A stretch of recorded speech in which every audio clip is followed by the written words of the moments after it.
Hello students, in the last video we discussed about prefixes used to enlarge and reduce SI units, and also we discussed 7 basic SI units and derived units. So in this lecture we are going to study few numericals related to the topic. So the first question is match the following. So in column 1 we have name of prefixes, and in the column 2 we have their multiples. So we have to match. So let's see. In first case we have pico. Pico हम किसके लिए use करते हैं? 10 की power -12. सो ए का third आ रहा है, तो आप ऑप्शंस देख सकते हो. इसमें वैसे डायरेक्ट ही पता चल रहा है कि ये जो डी ऑप्शन है सिर्फ उसी में है, बाकी हम और कंफर्म कर लेते हैं. सो ये जो आपका पिको है, पिको आपका ये बन गया थर्ड. फेम्टो क्या होता है? 10 की पावर -15. हेयर इज 10 की पावर -15. सो ए का हमारा आ रहा है थर्ड, बी का आ रहा है हमारा फोर्थ. सो देखो डी ऑप्शन में आ ही रहा है. मोर ओवर मिली 10 की power -3 it's second, and giga 1 10 की पावर 9. गीगा का सिंबल क्या होता है? Capital G. रिवीजन के लिए लिख लेते हैं. मिली का स्मॉल एम, फेम्टो का स्मॉल एफ, पीको का small p. So giga is first. ये रहा आपका. So which option? A third, B fourth, C second and D first. So D option is correct. ठीक है, दिस टाइप क्वेश्चंस आते हैं. So it's very simple. Now next numerical. Second question is which of the following forms part of 7 basic SI units? So last video 7 basic SI units किए थे हमने. कौन कौन से 7 बेसिक होते हैं? एक तो लेंथ का किया था, एक बार रिवीजन के लिए लिख लेते हैं यहीं पे. लेंथ का metre, mass kilogram, time second, temperature kelvin, electric current ampere, amount of substance mole, and last was luminous intensity that is candela. So question हमें ये पूछा गया है कि विच ऑफ द फॉलोइंग, इनमें से 7 जो बेसिक एसआई यूनिट है वो कौन सा बनता है? वॉट है? नहीं. वॉट डिराइव्ड यूनिट है. Watt is a unit of power, energy per unit time. Candela, candela है. हाँ जी, candela is one of the 7 basic SI unit. बाकी पास्कल किसका था? प्रेशर का ड्राइव्ड यूनिट है. न्यूटन फोर्स का it's also derived unit. So हमें बेसिक यूनिट पूछा गया, so option is candela. Next question. One more question we have. Few quantities with their units are listed below. कुछ quantities हमें दे रखी हैं उनके units के साथ. Question है mark the units which are not correctly matched. ऐसे questions में we have to be careful. हमें वो वाले units mark करने हैं which are not correctly matched. जल्दी जल्दी में बच्चे क्या करते हैं, जो करेक्ट वाले हैं वो मैच कराते हैं, बट नहीं, उसने ऑप्शन में हमें वो लिखना है जिसमें करेक्टली मैच नहीं किए गए यूनिट्स. पॉइंट क्लियर है? डेंसिटी क्या होता है? Mass by volume. मास का किलोग्राम, वॉल्यूम का मीटर क्यूब, तो ऊपर जाके पर मीटर क्यूब हो गया. ये ठीक है, ये करेक्ट है. मतलब करेक्ट मतलब यूनिट मैच कर रहे हैं. Velocity of light, speed, distance by time, ये भी करेक्ट है. बेटा ये एक क्वांटिटी होती है प्लैंक्स कांस्टेंट. ये सेकंड चैप्टर जो आपका एटॉमिक स्ट्रक्चर है उसमें आएगा. फॉर द टाइमिंग आप याद कर लो. प्लैंक्स कांस्टेंट को एच से डिनोट करते हैं एंड इसके यूनिट्स हैं joules second. Joule into second है, मल्टीप्लाई है. आपको दे क्या रखा है? पर जूल पर सेकंड. इसका मतलब ये यूनिट्स करेक्टली मैच नहीं हो रहे. उसने वही पूछा है कौन सा नहीं मैच हो रहा है. एक तो ये बन गई थर्ड. और एक्सेलरेशन क्या था? एक्सेलरेशन का बताओ ठीक है या नहीं? एक्सेलरेशन क्या होता है? Speed by time. स्पीड क्या था? मीटर पर सेकंड डिवाइड बाय सेकंड. सो ये ठीक दे रखा है, मीटर पर सेकंड स्क्वायर. और फोर्स का गलत है. फोर्स क्या होता है? Mass into acceleration, KG metre पर सेकंड स्क्वायर. ये आना था, इसने केजी मीटर दे रखा है. इसका मतलब कौन से करेक्ट नहीं है? एक तो प्लैंक्स कांस्टेंट वाला करेक्ट नहीं है, एक फोर्स वाला करेक्ट नहीं है. तो ऑप्शन कौन सी बैठी? Third and fifth. ये रहा आपका third and fifth, C option में दे रखा है. सो ऐसे क्वेश्चंस बनते हैं हमारे, ये ड्राइव्ड यूनिट का और बेसिक यूनिट का मिला के क्वेश्चन है, ठीक है। सो अगले टॉपिक पे आते हैं हम। Now we will discuss something about temperature, different scales of temperature. So next heading हमारी बन गई टेम्परेचर। टेम्परेचर का ऐसे यूनिट तो हमें पता ही है, केल्विन होता है, और कौन कौन से स्केल्स टेम्परेचर के यूज़ होते हैं वो देखते हैं। सो टेम्परेचर के केस में 3 scales of temperature are commonly used. कौन कौन से स्केल्स हैं? एक तो केल्विन है ही है, कैपिटल के। केल्विन के साथ याद रखना है, डिग्री नहीं लगाते कभी भी, केल्विन का कैपिटल के। नेक्स्ट टेम्परेचर का स्केल क्या है? Degree Celsius, degree Celsius. तो इसके साथ डिग्री लगाते हैं, केल्विन के साथ कभी डिग्री नहीं लगाते। Third is degree Fahrenheit. Fahrenheit scale भी टेम्परेचर का कॉमनली यूज़ होता है, उसके साथ भी डिग्री लगती है। सो इन तीनों के लिए हमारे पास इंटर कन्वर्जन्स के फॉर्मूलेज हैं, वो हमें आने चाहिए, वो इम्पॉर्टेंट हैं। और मैं आपको यहाँ पे थर्मामीटर मतलब स्केल बना के दिखाती हूँ पिक्चर के रूप में, जिसमें आपको पता चल जाएगा। तीनों का मैं यहाँ पे आपको बना के दिखाऊंगी, सेल्सियस का, फ़ारेनहाइट का एंड केल्विन का।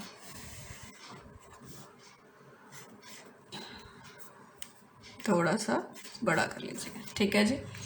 नाउ सो ये सेल्सियस है, 0 degree Celsius, 100 degree Celsius. 0 degree Celsius क्या होता है? It is the freezing point of water. Freezing point of water degree Celsius में 0 डिग्री सेल्सियस और 100 degree is the boiling point of water. और degree Fahrenheit में it is 32 degree Fahrenheit and 212 degree Fahrenheit. So it is Fahrenheit scale. और kelvin में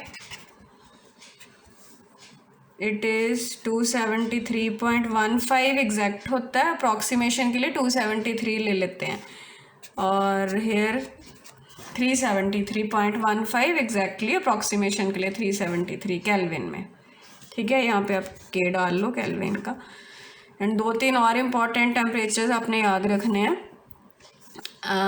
25 degree Celsius, generally 25 degree Celsius को room temperature बोल देते हैं, room temperature. वैसे तो वेरी करता है depending upon the atmospheric conditions, but normally जब भी रूम टेम्परेचर बोला जाता है it is 25 degree Celsius, and in degree Fahrenheit it is 77 degree Fahrenheit, and kelvin में ये आपका आता है 298 केल्विन, ठीक है। Now one more important temperature, that is human body temperature. Human body temperature 37 degree Celsius. Human body का जो normal temperature है वो कितना होता है? 37 डिग्री सेल्सियस। फ़ारेनहाइट में it is 98.6 degree Fahrenheit. How much? 98.6 degree Fahrenheit, and kelvin में 310 kelvin. ये कुछ इंपॉर्टेंट 4 हो गए टेम्परेचर्स, फ्रीजिंग पॉइंट वाटर का, बॉइलिंग पॉइंट वाटर का, room temperature and human body temperature. So temperature के स्केल्स की हम बात कर रहे हैं, 3 स्केल्स यूज होते हैं, कौन कौन से? Degree Celsius, Fahrenheit and Kelvin. Now here are the relations between the different scales. So relations हैं हमारे पास, Kelvin is equal to degree Celsius plus 273.15। इसको अप्रॉक्स करके 273, मतलब जितने भी डिग्री सेल्सियस है, आप यहाँ पे भी करके देख सकते हो, डिग्री सेल्सियस को केल्विन में बदलना है, तो जितने सेल्सियस में दिया है उसमें 273 आप ऐड करोगे। अब 25 में 273 ऐड किया तो आपके पास 298 केल्विन आ जाएगा। रूम टेम्परेचर की बात है, हर एक में आप यही कर सकते हो, ठीक है। सो इट्स वेरी इंपॉर्टेंट, जब भी सेल्सियस में दे रखा है 273 ऐड करोगे तो वो केल्विन में चेंज हो जाएगा। ये तो केल्विन और सेल्सियस का हो गया ना, सेल्सियस और फ़ारेनहाइट का। So here is a relationship, degree Celsius is 5/9 degree Fahrenheit -32। ये रिलेशनशिप है आपके पास। जब भी फ़ारेनहाइट में दिया, यहाँ वैल्यू पुट करके -32 × 5/9, relationship between degree Celsius and degree Fahrenheit, and relationship between Celsius and kelvin and Celsius and Fahrenheit. Clear ना। इसके दो क्वेश्चंस कर लेते हैं, टेम्परेचर में कैसे हमें क्वेश्चंस आ सकते हैं। दो न्यूमेरिकल्स हैं, लेट्स डिस्कस देम।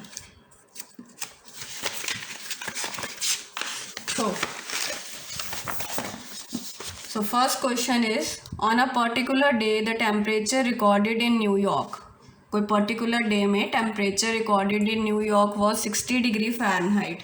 हमें फ़ारेनहाइट का टेम्परेचर दे रखा है, what would be the equivalent temperature in degree Celsius. Celsius में पूछा है तो ऑलरेडी रिलेशनशिप लगेगा, ये लिखा ही हुआ है, degree Celsius is 5/9 degree Fahrenheit -32।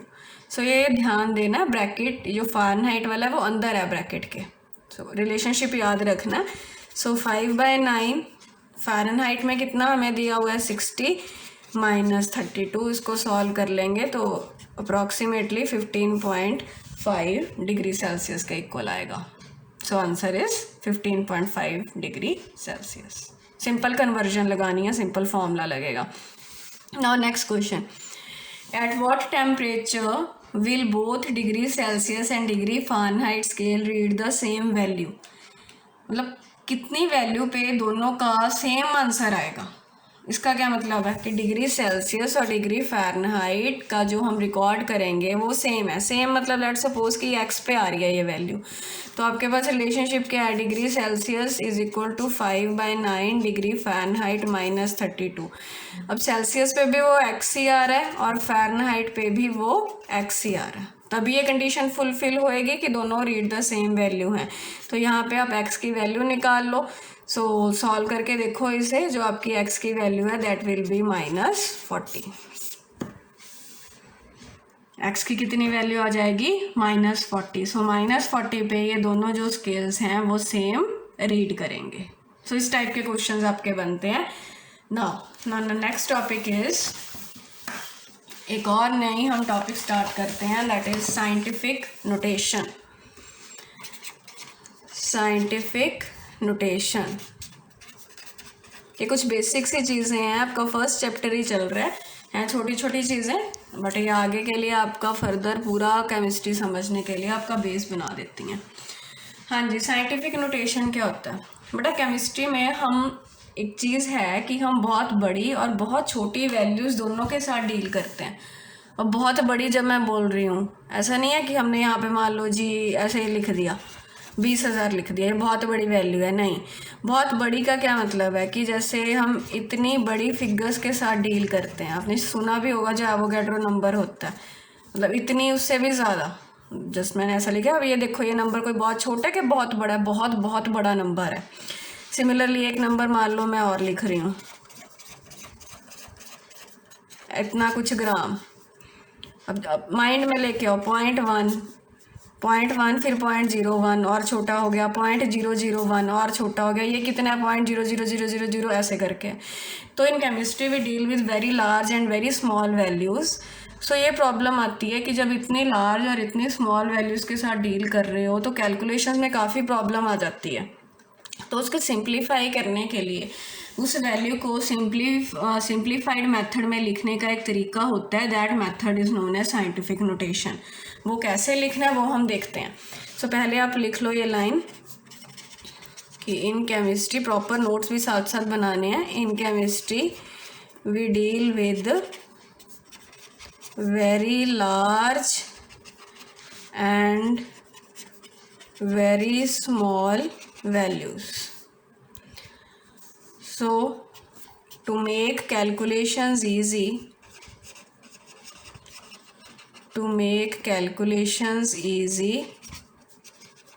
we use scientific notation. पहले तो हमने ये देख लिया कि हमें साइंटिफिक नोटेशन की ज़रूरत ही क्यों पड़ रही है, क्योंकि हमें बहुत बड़ी और बहुत छोटी वैल्यू के साथ डील करना है। अब साइंटिफिक नोटेशन है क्या मतलब है साइंटिफिक नोटेशन का और कैसे लिखनी है। तो साइंटिफिक नोटेशन की जो जर्नल फॉर्म है a × 10⁻⁵ ऐसे लिखनी है। अब इसका मतलब क्या है, अब जैसे देखो मान लो कि आपके पास ये था, मैं अभी इतना सा ले लेती हूँ। अब साइंटिफिक नोटेशन क्या है कि मैंने इसको ऐसे लिखना है, ये साइंटिफिक नोटेशन है, तो ये दोनों वैल्यू सेम है। अब इसको मैंने इस फॉर्म में लिख दिया तो कैलकुलेशन करने में ये इजी है। अब इसी फॉर्म को हम साइंटिफिक नोटेशन बोलते हैं। अब जैसे एक और वैल्यू लिख लेती हूँ, मान लो मेरे पास है कुछ भी हाइपोथेटिकल वैल्यू ले लो, ये वैल्यू है, जस्ट सपोज ये वैल्यू है। अब मैंने इसको लिखना है,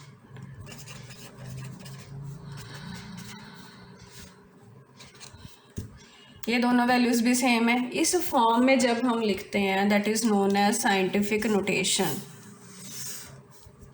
अब ये फॉर्म क्या है, अब ये देखो इसको इसके साथ मैच करो। पहले तो ये जो एक्सपोनेंट आ रहा है कोई भी पॉजिटिव या नेगेटिव इंटीजर हो सकता है। So B will be any positive, और बी क्या होगा, एनी पॉजिटिव और नेगेटिव इंटीजर, पहली बात। अब ए क्या है, एक ऐसा नंबर है, मतलब हमारे पास जो दिया है हमने उसको ऐसे में चेंज कर लेना है, ऐसे नंबर में चेंज कर लेना है कि डेसिमल। अब देख रहे हो ये डेसिमल है, डेसिमल की ये वाली साइड राइट है, डेसिमल की ये वाली साइड लेफ्ट है। जैसे इस केस में ये डेसिमल है, ये वाली साइड राइट है, ये वाली साइड लेफ्ट है। डेसिमल के लेफ्ट साइड पे हमारे पास सिर्फ एक ही नॉन ज़ीरो डिजिट होना चाहिए। अगैन आई रिपीट, बी तो हमें क्लियर हो गया कि कोई भी पॉजिटिव नेगेटिव इंटीजर हो सकता है जो पावर में आएगा। और जो ए है वो एक ऐसा नंबर लेना है कि डेसिमल के left side we have only one non zero digit. जैसे यहाँ पे डेसिमल के लेफ्ट साइड तो ज़ीरो ही है, और यहाँ पे डेसिमल के, फिर ध्यान रखना है ये डेसिमल की राइट साइड है, ये लेफ्ट है। डेसिमल के लेफ्ट साइड यहाँ पे कितने नॉन ज़ीरो हैं, 1 2 3 4।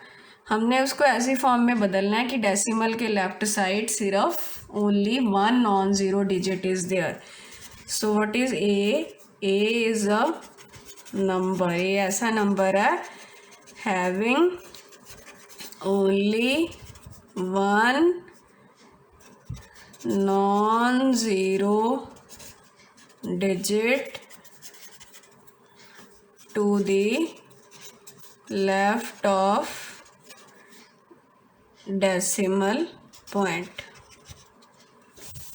सो ए क्या है, ऐसा नंबर है जिसमें सिर्फ एक ही नॉन ज़ीरो डिजिट है डेसिमल की लेफ्ट साइड पे, और बी कोई भी पॉजिटिव या नेगेटिव इंटीजर पॉसिबल है। अब ये पावर कैसे पता चलती हैं ये देखते हैं। देखो मैं लिख के भी दे दूंगी, पहले आप समझ लेते हैं कि जब भी डेसिमल को राइट साइड शिफ्ट कराना है। अब इसमें देखो, अब डेसिमल ये रहा, ये डेसिमल। अब एक डिजिट के बाद हमें पॉइंट रखना है, ए में बनाना है उसको। एक डिजिट के बाद पॉइंट लेके आने के लिए मुझे डेसिमल को यहाँ रखना पड़ेगा। वन के बाद रखने के लिए मुझे डेसिमल को मूव कराना होगा। कौन सी साइड, राइट साइड। कितनी प्लेसेस, 1 2 3 4। जितनी प्लेसेस डेसिमल को राइट साइड शिफ्ट करते हैं, जितनी प्लेसेस डेसिमल को राइट साइड शिफ्ट करते हैं, पावर उतनी डिक्रीज़ हो जाती है, पावर उतनी डिक्रीज़ हो जाती है। यहाँ पे पहले कुछ नहीं थी तो 10 4 राइट साइड मूव किया तो पावर -4 आ गई। अब यहाँ पे उसको साइंटिफिक नोटेशन में बनाने के लिए आपको डेसिमल को लेफ़्ट साइड मूव करना है, एक डिजिट के बाद पॉइंट रखना है। अब 1 2 3 यहाँ पे डेसिमल को लेके आना है, सो 3 प्लेसेस लेफ़्ट मूव कराना पड़ा। तो जितने प्लेसेस लेफ़्ट मूव करते हैं पावर उतनी इंक्रीज़ हो जाती है।